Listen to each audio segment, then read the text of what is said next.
Hello, on se retrouve aujourd'hui pour le bilan du mois de juillet et il y a eu des très bonnes choses et des beaucoup moins bonnes. Vous allez voir que j'ai eu deux grosses déceptions ce mois-ci et un coup de cœur, enfin, il était temps que ça arrive. Donc, comme d'habitude, je débarre la vidéo par l'imaginaire jeunesse et young adulte.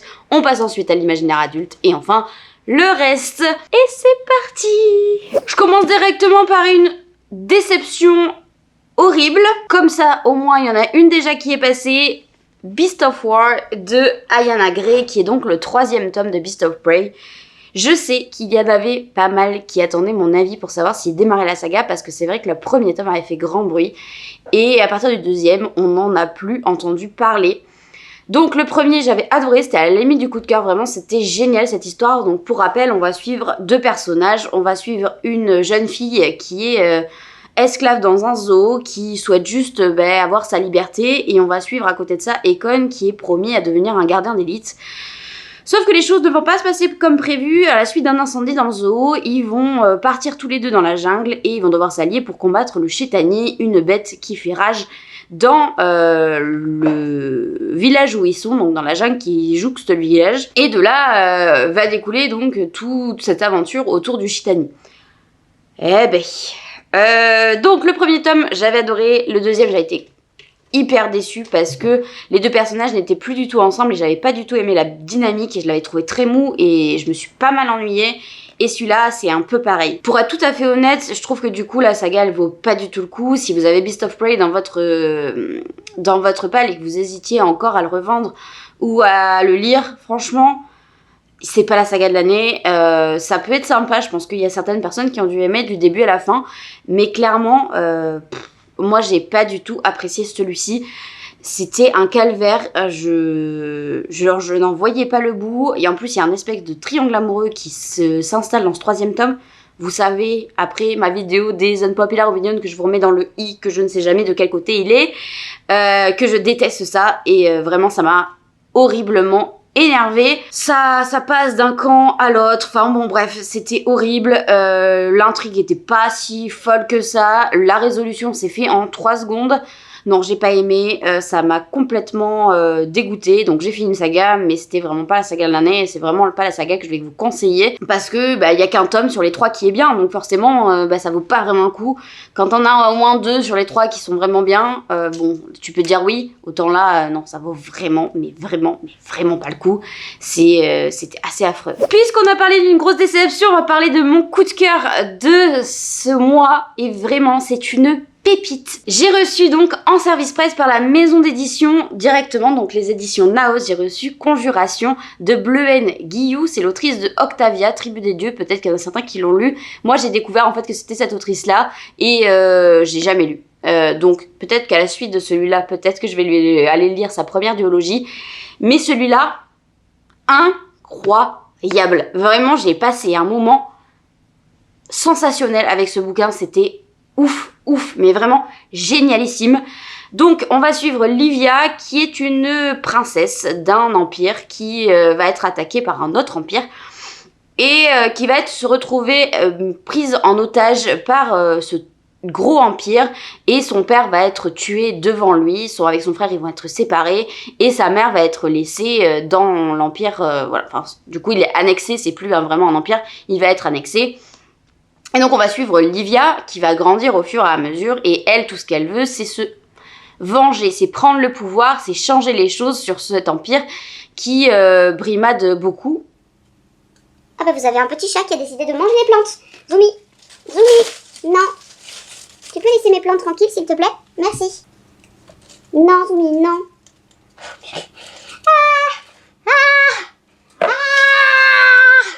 Tu m'agaces.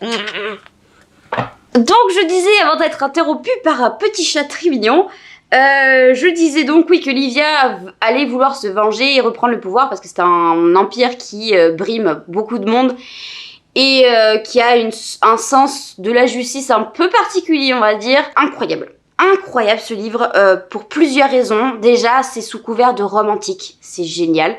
Pour l'été en plus, c'est parfait. On suit des personnages qui sont vraiment complexes. Alors c'est du young adulte, mais alors le travail sur les personnages est absolument génial. Il y a des retournements de situation tout le temps. Tu ne peux te fier à aucun personnage. Tu vas commencer à apprécier un personnage, tu vas finir par le détester 10 pages après. C'est incroyable. L'autrice qu'elle a réussi à faire, les retournements de situation. Incroyable. C'est des personnages gris, c'est vraiment, mais c'est une pépite. L'autrice, en plus, elle a peur de rien. Enfin, t'as un réel enjeu, t'as peur pour tes personnages. C'est fou. Je l'ai donc lu en LC avec d'autres partenaires ponctuels de la maison d'édition. On a tous été d'accord. C'est soit un coup de cœur, soit un presque coup de cœur pour absolument tout le monde. Donc, il sort le 21 août. Je ne peux que vous conseiller de le lire. Surtout que c'est une autrice française qui, voilà, ça mérite d'être mise en avant. C'est vraiment incroyable et j'espère qu'elle va avoir un rayonnement suffisant parce qu'elle mérite. C'est fou ce premier tome. Les complots, les retournements de situation, les personnages, les stratégies. Vraiment, il n'y a pas un seul personnage qui est mis de côté. Tous les personnages sont traités de manière égale, mais avec un traitement complètement différent. Ils n'ont rien à voir les uns avec les autres. C'est incroyable.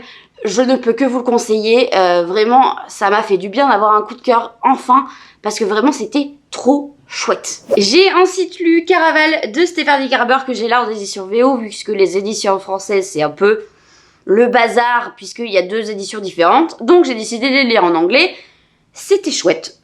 C'était plutôt chouette. Dans cette histoire, on va suivre Scarlett et Donatella, 2 sœurs qui sont martyrisées par son père et elles ont qu'une envie, c'est d'aller sur l'île de Caraval et participer du coup au concours qui est fait, donc Caraval. Scarlett va pas être trop chaud pour y aller, mais Donatella va y aller quand même, et donc Scarlett va la suivre. Sauf qu'à son arrivée, Donatella a disparu, et c'est en fait tout l'objet du concours, c'est de retrouver Donatella. C'est pareil, il y a des mystères dans tous les sens, c'est très prenant, tu peux te fier à personne. Il y a une part de magie, d'illusion, c'est génial. J'ai vraiment passé un super bon moment avec celui-là. Alors ça vaut pas Conjuration, hein. La Conjuration il est là, Caraval c'est un peu en dessous. Mais c'est vrai que j'ai passé un très bon moment et je comprends pourquoi beaucoup de personnes apprécient cette saga, parce que il y a tout, il y a des personnages, il y a une ambiance très particulière avec pas mal de tensions où on sait plus qu'est-ce qui est vrai, qu'est-ce qui est faux. Les illusions ça marche à merveille. La façon qu'a eu l'autrice de narrer l'histoire, incroyable, parce que du coup tu sais plus trop où t'en es, tu sais plus si ça c'est vrai, si ça c'est faux, c'est à rendre fou. Non, et il y a ce part de truc, il y a ce truc, en fait je veux la rendre folle, je veux rendre folle Scarlett. Et Scarlett, du coup, elle finit par, pareil, ne plus savoir différencier le vrai du faux, et vraiment j'ai adoré, donc j'ai hâte de lire la suite, c'était vraiment très chouette. J'ai ensuite lu le 3e tome de Pages & Co, qui est une trilogie jeunesse, dans lequel on va suivre Tilly qui est capable de voyager de livre en livre, qui peut aller rencontrer les personnages principaux. Donc je sais que dans le premier, il y avait Alice au Pays des Merveilles par exemple. En gros, c'est une capacité qu'elle a d'aller de livre en livre, mais en fait, il y a toute une communauté de book wonders. Donc, je ne sais pas la traduction exacte en français, c'est comme ça que c'est écrit en anglais, puisque j'ai tout lu en anglais. C'est donc des voyageurs de livres, et il y a toute une société qui protège du coup ces livres-là. C'était vraiment sympa. Pour une série jeunesse, c'est vraiment cool. Après, je l'ai commencé quand je lisais encore beaucoup de jeunesse, ce qui est très peu le cas actuellement. Plus l'année passe, plus je me rends compte que je lâche complètement la jeunesse, et à contrario, il y a l'adulte qui prend beaucoup de place dans mes lectures. Donc, j'avoue que le 3e tome a été un peu poussif, parce qu'il me manquait peut-être une implication un peu autre pour être vraiment plongé dedans. Après, c'est vraiment très sympa si vous avez des enfants, je pense que ça pourrait totalement leur plaire, parce que il y a vraiment ces références aux contes qui sont vraiment sympas. La gamine, elle est courageuse, elle a pas froid aux yeux. Après, il y a des choses, c'est un peu atypique dans le 3e tome par exemple, mais ça spoile rien, mais la mère de Tilly va l'amener à l'aéroport, elle va lui dire tiens, tu prends l'avion, et toute seule, voilà, sans elle, et puis tu te débrouilleras une fois là-bas avec ce type-là que tu ne connais absolument pas. Dans la vraie vie, je suis pas sûre que ça passe, hein, on est d'accord. Donc voilà, c'est vraiment chouette. Ça, c'est une petite aventure qui est très sympa. Mais il y a une 2e trilogie dans le même univers où on suit un autre personnage. Je sais que je ne lirai pas parce que justement mon intérêt pour les jeunesses a complètement disparu en fait. En fait, toutes les sagas jeunesse que j'ai en cours, j'ai beaucoup de mal à aller les terminer parce que j'ai plus cet attrait là pour le côté jeunesse. Ce qui est dommage, puisque en tant que professeur des écoles, avoir lu certains titres qui pourraient plaire à mes élèves, ça aide toujours. Mais j'avoue que j'ai plus cette appétence-là, j'ai plus cette envie-là d'aller vers ce type de récit. Et malheureusement, j'ai l'impression que ça ne fait qu'augmenter. Et il y a peut-être des sagas que je vais devoir abandonner pour cette raison, parce que j'ai plus cet attrait justement pour le jeunesse. Et enfin la dernière saga en YA, c'est Ce funeste destin de Kaylin Byron, publié chez Sabran. J'avais eu le premier tome en service presse numérique par NetGalley, et donc j'ai pris le deuxième en numérique puisque je n'avais pas l'objet livre, et puis de toute façon vu le prix ça m'aurait freiné. C'est un autre sujet, j'en ai parlé dans une autre vidéo aussi. Bref, je reviens à mes moutons, c'était vraiment une saga très chouette. Donc c'est une duologie dans laquelle on va suivre Briseis qui vit avec ses deux mamans qui n'arrivent pas à joindre les deux bouts puisqu'elles ont des problèmes financiers, et un jour Briseis va recevoir en héritage une maison qui vient de sa mère biologique. Un été ils vont s'y rendre pour savoir s'ils ont envie de vivre là-bas. Et ça va un peu tourner bizarrement quand même. À partir de là, il va y avoir des personnages louches, des objets louches, même la maison dans laquelle ils sont, c'est louche. Ils vont avoir des visites un peu imprévues. Il va se passer beaucoup de choses. Et donc, ce que je disais, c'est que dans la fin du premier tome, il y a une introduction de mythologie grecque qui prend tout son sens et toute sa place dans le second tome. J'ai beaucoup aimé cette partie-là. Vraiment, cette duologie, c'est des très courts livres, donc ça se lit extrêmement vite, c'est sans prise de tête, c'est quand même très prenant. Et il y a vraiment des rebondissements de situation, et il y a aussi des partis pris de l'autrice concernant certains sujets qui sont amenés avec brio et avec finesse.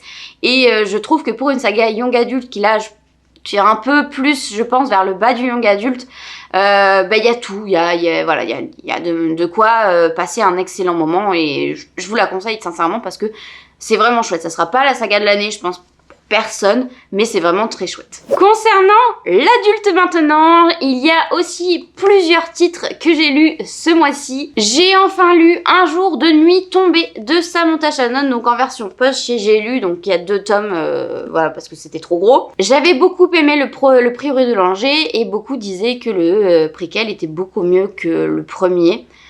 Je ne suis pas d'accord avec ça, j'avoue qu'il y a eu pas mal de passages où je me suis ennuyée. Déjà, j'ai mis énormément de temps à rentrer dans l'histoire et à finir par m'impliquer dans ce qui se passait. J'ai bien mis, je pense, la moitié du tome 1. J'ai bien dû mettre 250 à 300 pages avant de m'investir à l'intérieur.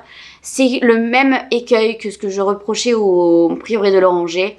C'est que le voyage est beaucoup plus long que finalement la résolution, qui pour moi est un peu bâclée. Alors oui, peut-être que l'accent est mis sur le voyage, enfin sur comment on en arrive à ce point de rupture à la fin, mais je sais pas, il m'a manqué quelque chose. Enfin voilà, j'étais pas autant impliquée que pour le premier.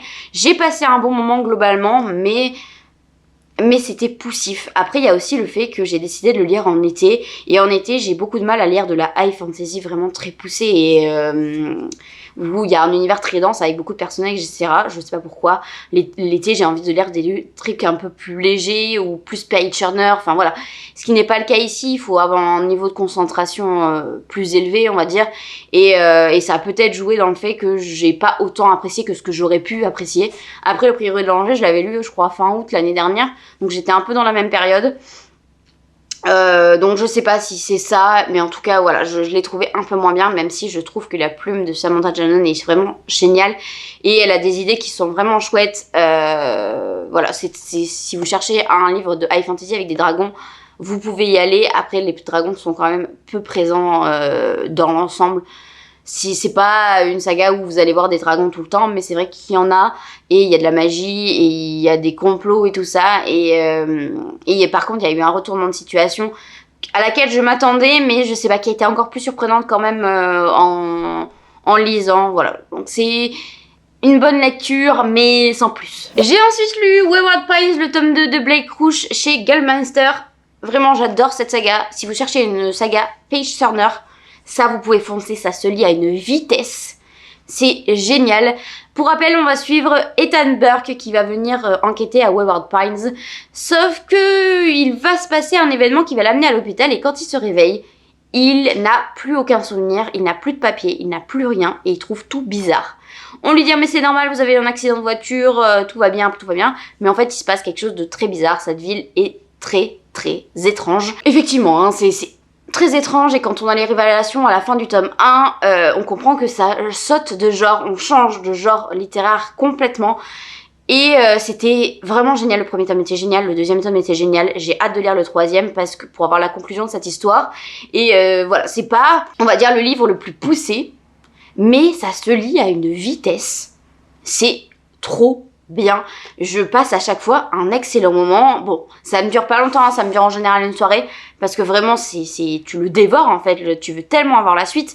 C'est fou parce qu'il y a une tension qui est palpable. C'est un monde qui est très particulier. Enfin, je vous laisserai découvrir, mais si vous ne connaissez pas, si vous cherchez une saga Page Turner dans laquelle on s'ennuie pas et il y a des rebondissements de situation, allez lire Wayward Pines, ça vaut vraiment le coup. Et là, ne me détestez pas pour ceux qui l'ont déjà lu, mais il faut qu'on parle de A Fate in Blood de Daniel L. Jensen, donc Un destin ancré dans le sang, qui est sorti chez Brajlon le mois dernier, je crois. Alors, pour commencer, je l'ai lu, j'ai commencé à le lire en juin, en anglais, parce que du coup, j'avais reçu la version Fairyloot. Et j'ai fini par le mettre en pause au bout de 130 pages, quelque chose comme ça, parce que j'arrivais pas du tout à rentrer dedans, et je me suis dit, je vais le mettre en pause et je vais attendre la sortie en français pour savoir si c'est juste un problème de moi qui n'arrive pas à lire en anglais cette plume-là, ou si c'est vraiment juste l'histoire en fait qui ne me correspond pas. Donc j'ai attendu la sortie en français, j'ai attendu un petit peu de temps, je l'ai pris en liseuse, et j'ai fini cette histoire. Eh bien, je n'ai pas aimé du tout. Vraiment, c'était affreux pour une seule et unique raison, à cause de la romance. Et c'est quand même une romantessie, donc ça prend quand même beaucoup de place. Ce qui m'a profondément dérangée, c'est le fait que ce soit des animaux. J'ai la sensation qu'ils ne savaient pas se contrôler, qu'ils ne pensaient qu'à se sauter dessus l'un et l'autre. C'était pas du tout crédible. Il y a aussi du coup toute cette trope autour du coup de foudre, où c'était quasiment immédiat ce qui se passait entre eux, et moi j'ai trouvé ça tellement pas convaincant, mais horrible. Et tout le long, ça m'a dérangée. Toutes les scènes en fait qui se passaient entre deux, j'avais envie de les sauter et j'en ai sauté quelques-unes parce que ça me dégoûtait. Vraiment, ça me dégoûtait. Je ne les trouvais absolument pas crédibles. C'était affreux. Après, concernant le reste, tout ce qui est malédiction, scène de combat et tout ça, complot, j'ai bien aimé. J'ai bien aimé sans que ce soit le truc de l'année. Mais je pense que j'ai tellement été saoulée et dégoûtée de toutes les scènes de romance entre les deux personnages, mais pas seulement, parce qu'il y a d'autres personnages, enfin, les romances en règle générale, les relations entre les personnages, horribles dans ce livre. Il n'y a pas une seule relation qui est saine, c'est du dégoûtant sur du dégoûtant sur du dégoûtant. Est-ce que c'est juste ce livre-là de Daniel Jensen que je n'aime pas? Peut-être. Mais je n'ai pas lu d'autres titres, mais du coup j'ai pas du tout envie d'aller découvrir ces autres titres, alors que je sais que Le Pont des Tempêtes c'est très plébiscité. Ben ça me donne pas du tout envie, parce que si toutes les romances sont un peu pareilles à vouloir se sauter dessus comme des morceaux de viande, ben ça va me plaire. Voilà, déjà la romance de base c'est pas quelque chose qui me plaît énormément. En romantasy en général ça me dérange pas et je passe plutôt des bons moments en romantasy, mais là, horrible. Je pense qu'on m'aurait enlevé tout ça, je pense que j'aurais passé un bon moment sans plus, mais là avec ça c'était pas possible. Surtout qu'il y a toute une part de mythologie nordique que je trouve qui n'est pas beaucoup exploitée par rapport à ce qui est vendu à la base. C'était dommage. Le système de magie, oui, sans plus. Enfin, il y a beaucoup de choses qui m'ont laissé un coup de et de vomi pour la romance, ça c'est sûr. Donc voilà, je ne lirai pas la suite. Je pense que ce livre-là, je vais le mettre sur Vinted. Je ne vais pas le garder, je vois pas l'intérêt. C'est juste l'objet livre qui est plutôt très joli, hein, mais je vais pas le garder, ça sert à rien. Il y a une toute petite tache sur le jaspage, mais je pense que vous le verrez même pas à la caméra. C'est vraiment minuscule.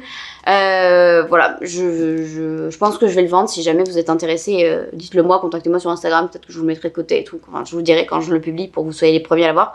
Enfin voilà, si jamais vous êtes intéressé, mais voilà, c'est pas...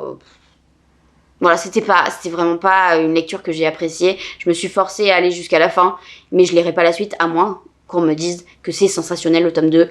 Je pense que je vais m'arrêter là. Et enfin, le dernier titre que j'ai lu en adulte, c'est Le Cœur du Prince Corbeau de Tessenia Odette, je crois, chez Corrigan. Je suis pas sûre d'avoir dit son prénom correctement. C'est donc une saga de réécriture de contes où en gros Corrigan a fait un truc un peu bizarre, c'est qu'ils ont sorti le tome 2 en tome 1 et le tome 1 en tome 2. Voilà, donc j'ai lu à l'inverse. D'ailleurs, j'avais complètement oublié de vous en parler en update lecture, donc j'ai lu les deux entre temps, mais j'ai lu le deuxième tome du coup, bien avant. Et voilà, il y a une erreur apparemment de traduction, ou alors parce que c'était pas vraiment grave, mais apparemment ça spoil. Et effectivement, ça spoil l'un l'autre. Alors, je comprends qu'il y a un ordre en fait quand même, parce que on dit que c'est indépendant, mais ça l'est pas vraiment parce que le tome du coup, le tome 2 qu'a sorti Corrigan, il spoil le tome 1 qu'a sorti Corrigan. Donc en fait, c'est l'inverse qu'il fallait faire parce que en version originale, c'est comme ça qu'il a été publié. Bref, je m'égare. J'avais bien aimé le tome 1, c'est pareil, c'est sans prise de tête, c'est une romance qui est assez rigolote. Il y a des éléments plutôt sympas. Le deuxième tome, je l'ai trouvé un petit peu au-dessus. Et vraiment, je passais un bon moment, mais j'ai pas grand-chose à en dire parce que c'est assez simple. Voilà, c'est une réécriture de conte qui n'invente pas grand-chose, qui est avec des failles par contre. Donc ceux qui sont fans de failles, voilà, vous serez servis là-dedans. C'est mignon, c'est sympa. J'ai passé un bon moment, mais je m'étalerai pas plus parce que j'ai pas grand-chose à en dire en fait. Et enfin dans le reste, j'ai 3 livres à vous présenter. Le premier, c'est Le Chant des Voiles de Tiffs que j'avais reçu en campagne Ulule. C'est donc une histoire d'aventure, de piraterie, de marins. On va suivre Lucas qui a toujours rêvé d'être prise en tant qu'équipière dans un équipage. Oui, donc Lucas c'est une fille et sauf que c'est un monde, on est à une époque où c'est très sexiste, il n'y a pas de femmes sur les bateaux et elle va réussir quand même à rentrer dedans, sauf que elle va se rendre compte qu'il se passe un truc un peu louche dans ce bateau et elle est aussi là peut-être pour plus de raisons que juste oh j'avais envie que tu sois là toi, voilà. Il y a peut-être une raison qui est cachée derrière et j'ai vraiment passé un chouette moment. C'est pas un coup de cœur, voilà, j'ai juste passé un chouette moment. Il y avait des rebondissements plutôt sympas. J'ai juste trouvé que la relation entre Lucas et Axel était un peu bizarre. Enfin, j'ai pas beaucoup apprécié cette partie de l'histoire parce que c'est des personnages gris, un peu torturés, mais ouais, il y a eu des petites scènes comme ça qui m'ont un petit peu dérangée, mais dans l'ensemble, j'ai passé un très chouette moment et je vous le recommande, surtout pour la période estivale où là, on est au milieu de bateaux, de mer, de marins, voilà. Et il y a pas mal de tensions entre les personnages, il y a des retournements de situation. Il y a un cliffhanger à laquelle je m'attendais pas du tout. Enfin, j'espérais pas ça du tout. Vraiment surprenant. J'ai vraiment passé un bon moment avec cette histoire. C'est hyper prenant, je l'ai lu hyper rapidement et c'était très cool. J'ai ensuite lu Pixel of You de Anant Hirsch et Yuko Ota, je suis pas sûre de les avoir dit correctement. Je l'ai reçu en service presse dans le cadre de mon partenariat avec Hachette. C'est une histoire dans laquelle on va suivre 2 personnes qui ont respectivement qui sont un peu particuliers dans le sens où une des jeunes filles est humaine mais elle a un œil un œil robotique et le deuxième personnage est un IA complet, c'est un robot en entier et elles vont se retrouver toutes les deux à devenir stagiaires dans une galerie d'art.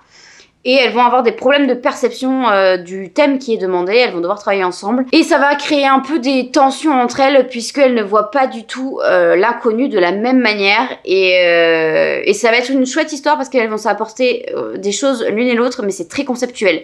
C'est donc un monde futuriste qui traite de l'art, qui traite des différences, mais je trouve que c'était trop rapide. Je peux pas vous dire ce qui se passe ensuite, mais c'est trop rapide. Il y a eu un changement entre le début et la fin de l'histoire qui est trop rapide. C'est quand même un roman graphique, donc voilà, où j'ai trouvé les planches vraiment très sympas, la couleur et tout ça. Moi j'ai beaucoup aimé le style graphique, mais ouais, il y a eu un problème de l'histoire, ça allait trop vite.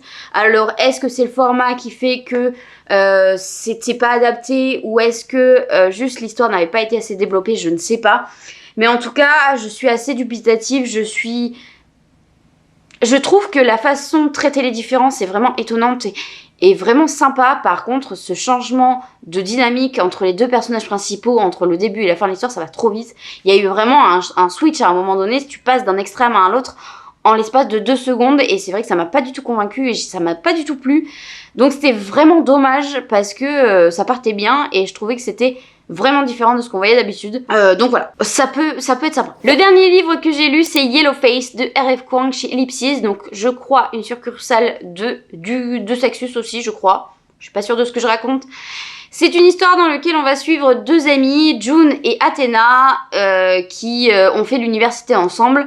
Sauf qu'un jour, Athéna va mourir sous les yeux de June et June va piquer le manuscrit de Athéna qu'elle allait faire publier et elle va se l'approprier. Le seul souci, c'est que c'est un manuscrit qui traite des travailleurs chinois, alors que June n'est absolument pas de cette culture-là. Et elle va donc changer son nom pour le faire publier à son nom. Et de là va découler pas mal de choses pour June par rapport à cette décision qui était pas très fameuse, ma foi, hein, on est bien d'accord. Mais j'avoue que j'ai du mal à mettre des mots sur ce que m'a fait ressentir ce livre-là. Je trouve ça important qu'on parle de l'appropriation culturelle et du monde de l'édition, parce que c'est vrai que ça ouvre un regard un peu différent de ce qu'on peut avoir quand on n'est pas dans l'édition sur ce qui se passe en fait dans les décors des livres que l'on lit. Je trouvais ça vraiment bien fait et après j'ai trouvé ça compliqué parce que j'avais très envie d'en vouloir à June, sauf que l'autrice fait tout pour que on apprécie quand même le personnage que l'on suit. Et c'est ressentir de l'empathie. Elle fait tout pour que notre personnage qu'on devrait détester à la base nous le rende un peu gris. Et donc tous les personnages deviennent un peu gris. Et au final, elle a ce qu'elle mérite, on va dire, June. Mais c'est super compliqué et super complexe de mettre des mots corrects dessus. Parce que c'est un récit un peu déstabilisant, un peu compliqué, surtout que je ne fais pas partie des discriminations et donc je ne peux pas savoir ce que retranscrit du coup cette communauté, ce qu'ils vivent, etc. parce que je n'ai pas et je ne subis pas ça. Donc compliqué d'avoir ce point de vue là, mais ça ouvre les yeux aussi sur peut-être la manière que l'on peut aborder nous en tant que personnes qui ne vivent pas de discrimination, nos comportements. Enfin voilà, je trouve qu'il fait pas mal réfléchir. Après l'histoire en elle-même, sans plus, enfin voilà, j'ai passé un bon moment mais sans plus, parce que c'est plus les réflexions qu'il y avait derrière qui étaient hyper intéressantes et qui m'ont beaucoup fait réfléchir plus que l'histoire en elle-même. Voilà, je trouve que c'est super qu'on ait des auteurs qui soient autant engagés sur certains sujets et je trouve que c'est important, d'autant plus que Rev Kwang, elle a aussi subi dans le monde de l'édition des soucis, notamment je sais qu'il y a eu un problème avec un prix, je sais plus lequel, où elle avait été refusée de la liste pour une raison débile, je crois. Enfin voilà, elle a déjà subi des trucs, mais du coup elle parle un peu en connaissance de cause, assez que dans l'édition c'est un peu des voraces et que c'est pas toujours rose selon la personne que tu es. Enfin voilà, j'ai trouvé ça super intéressant. Voilà, on a fait le tour de mes lectures de mois de juillet. Ça fait actuellement 45 minutes que je parle, donc j'espère qu'au montage je vais réussir à réduire tout ça, sinon vous allez passer un moment très très long en ma compagnie. Donc on va essayer de réduire tout ça, enlever mes E et mes blancs pour essayer de réduire au maximum le temps de lecture. J'espère que ce contenu vous a plu. Si c'est le cas, n'hésitez pas à vous abonner, à liker ou à commenter. Je vous souhaite une excellente semaine et surtout, prenez soin de vous. Oh, j'ai chaud sans rire.